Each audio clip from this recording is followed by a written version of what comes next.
Hatoful Boyfriend, ça parle d'une humaine qui étudie dans un lycée japonais composé d'oiseaux en tout genre. Première version sortie en 2011, version complète en 2014. Le jeu en lui-même ne coûte que 8€ et il est souvent en promotion pour juste 2€. Dès le début, vous devez donner un nom à la protagoniste. Rien ne précise qu'un nom de fille est requis. Iyoko Tosaka est proposé par défaut. J'ai juste remplacé Iyoko par Annette. Le jeu me propose d'afficher des portraits humains en plus des oiseaux lorsqu'ils me sont présentés pour la première fois. Je refuse. Annette commence sa deuxième année à Saint Pigeonation. Elle est contente d'y retrouver Ryuta Kawara, un pigeon ami d'enfance.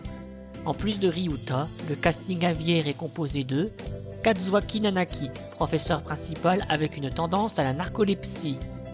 Sakuya Shirogane le Bel, un pigeon aristocrate prétentieux qui vient d'arriver. Nageki Fujishiro, élève timide qui ne quitte jamais la bibliothèque. Yuya Sakaki.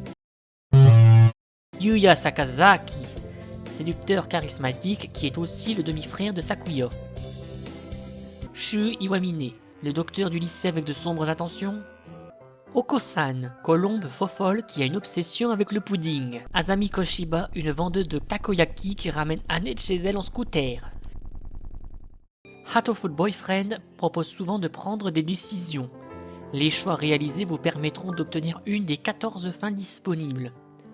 Obtenir au moins une fin de chaque protagoniste principal, Ryota, Sakuya, Nageki, Yuya, Oko-san, Kazuaki, Shu, débloque un scénario alternatif intitulé Bad Boys Love. Comme ce scénario est totalement différent de l'histoire principale, ce sera dans l'épisode suivant. Hatoful Boyfriend est un visual novel à tendance feel good. Le problème, c'est qu'il n'arrive pas à se démarquer face à Katawa Shoujo, résumé dans l'épisode précédent de Concrètement. Le premier est un peu expéditif, tandis que le deuxième prend tout son temps. Le premier manque un peu d'émotion, tandis que le deuxième maîtrise son sujet. Le premier peut se softlocker lorsqu'on charge une partie, le deuxième n'a pas de bug. L'aspect farfelu de Hatoful Boyfriend semble sous-exploité. Bref, c'est correct, sans être fabuleux, 6/10 pour l'histoire principale.